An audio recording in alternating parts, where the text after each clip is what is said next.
So if your lawn has begun to, if the Bermuda grass on your lawn has begun to shade out, there are a couple of options as far as converting the type of turf grass that's on your lawn to a more shade tolerant variety. Of the options, zoysia, St. Augustine are the primary ones. There is a case to be made for fescue. St. Augustine is going to be the one that is a warm season grass that will take the most amount of shade. However, it's not without its problems. It's a grass that is extremely prone towards disease. You can't use a lot of nitrogen on it. You can't overwater it. It's better to mow it a little bit taller. And it's not got the cold tolerance that some of these other grasses do, as you can see here from the winter of 2022. Most of the time we're going to recommend zoysia. And of that, there's two main types that you can choose from. Fine-bladed zoysias like Xeon or Emerald, and the wide-bladed zoysias like Palisades, El Toro. Palisades is a very popular one, and I'll show you one here. This is a Palisades lawn that was just installed probably 30-45 days ago, and it's looking fantastic. And one of the reasons why it is because when we look up, yes, it's under shade, but we use an app called a sun surveyor to approximate how many hours of direct sunlight that grass is going to get, and that'll let us know what its longevity is going to be.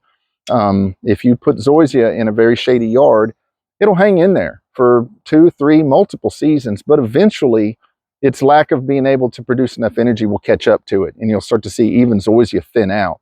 So tree care is a big important part of this, keeping the canopy raised up appropriately. Another grass that we're experimenting with here is the Celebration Bermuda, which does have some shade tolerance. In this situation, its prognosis for multiple seasons is probably not ideal. It's already started to have some kind of thinning areas where it gets a lot of wear, but we're going to evaluate it and see how much we like it. This area between the tree and the house, really regardless of direction, can be one of the most problematic, this area in here.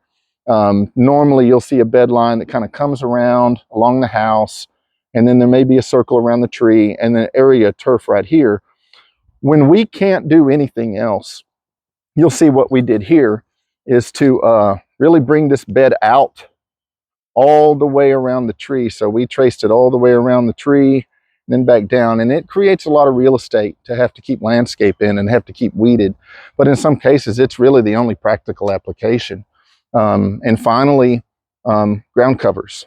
The ground covers are going to be much more shade tolerant and can be maintained down low. However, it's not a usable turf as far as being able to kick a soccer ball or throw a baseball around.